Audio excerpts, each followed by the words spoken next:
Selamat datang di Ruang Buku. Kali ini Ruang Buku akan membahas buku The Art of Happiness, karangan Dalai Lama dan Howard Cutler. The Art of Happiness adalah buku yang ditulis oleh Dalai Lama, pemimpin spiritual Tibet, bersama psikiater Amerika Dr. Howard Cutler tahun 1998.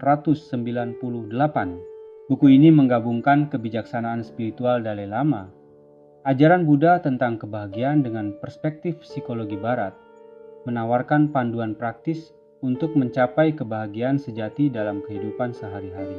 Melalui percakapan, refleksi, dan kisah nyata, Dalai Lama menunjukkan bahwa kebahagiaan berasal dari sikap batiniah, bukan dari kondisi eksternal.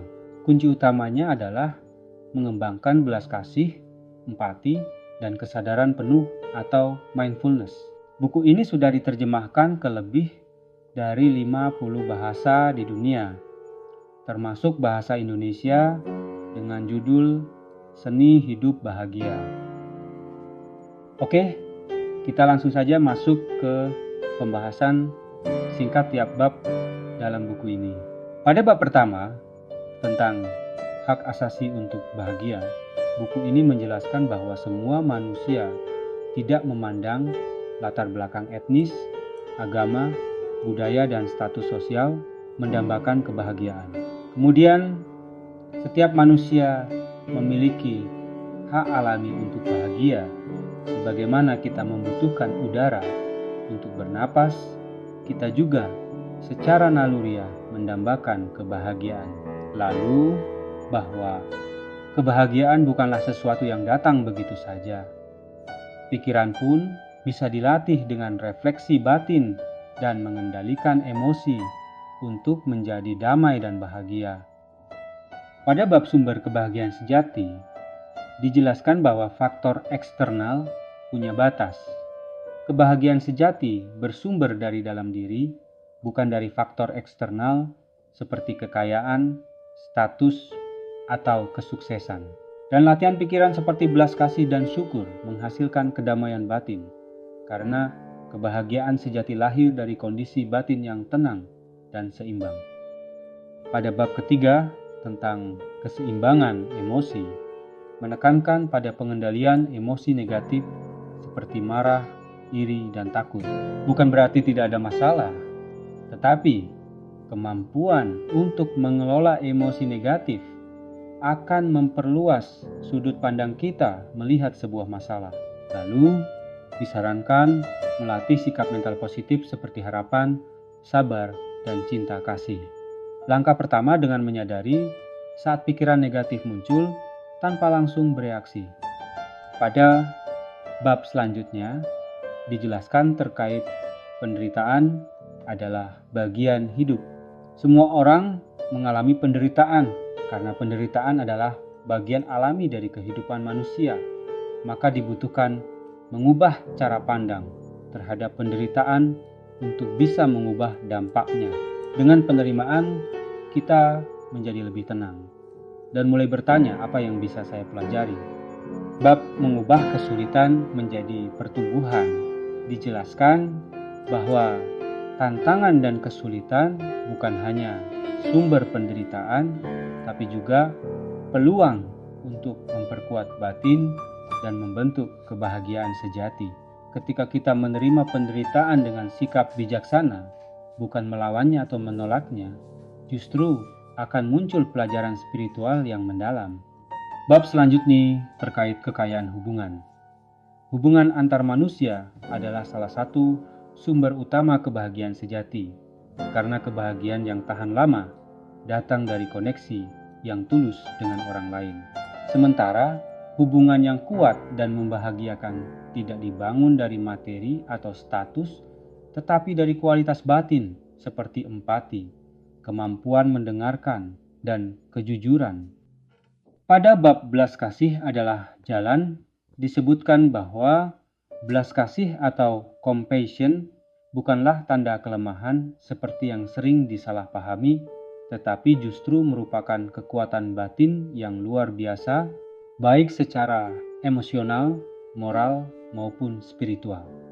Dan memberi tanpa pamrih atau memberi dengan niat murni tanpa mengharapkan imbalan merupakan salah satu kunci utama kebahagiaan yang mendalam dan bertahan lama. Pada bab membangun tujuan hidup, dikatakan bahwa kebahagiaan sejati bukan sekadar perasaan senang sementara, melainkan keadaan batin yang stabil dan mendalam, yang lahir dari kehidupan yang bermakna dan penuh tujuan. Waktu adalah aset paling berharga yang dimiliki setiap orang. Menggunakannya untuk tujuan yang bernilai adalah kunci menuju kebahagiaan sejati.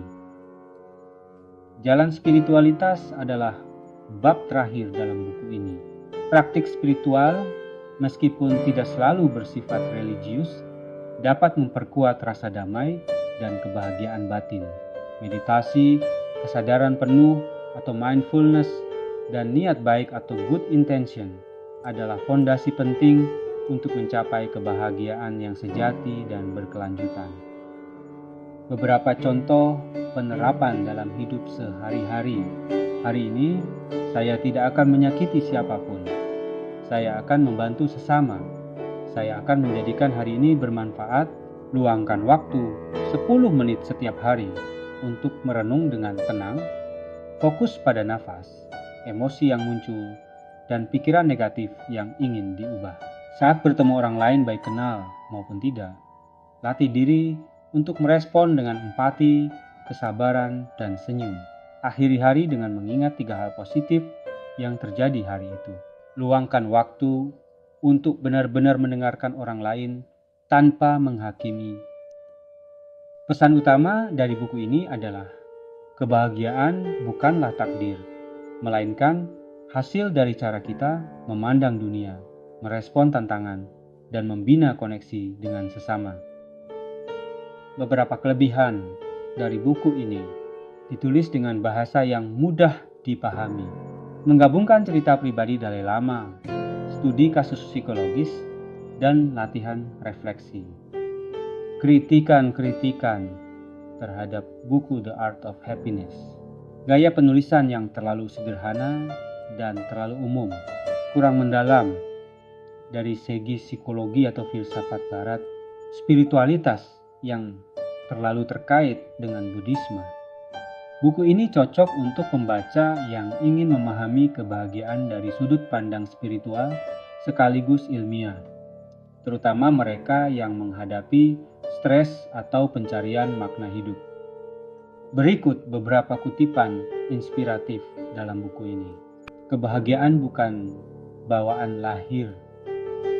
Itu adalah hasil dari cara berpikir kita dan cara kita memperlakukan orang lain. Ketika kita menghadapi emosi negatif dengan kesadaran, kita menciptakan ruang untuk memilih jalan kebahagiaan, bukan penderitaan. Kita tidak bisa menghentikan burung terbang di atas kepala kita, tapi kita bisa mencegahnya membuat sarang. Demikian ulasan singkat Ruang Guru untuk buku kali ini. Semoga bermanfaat. Terima kasih.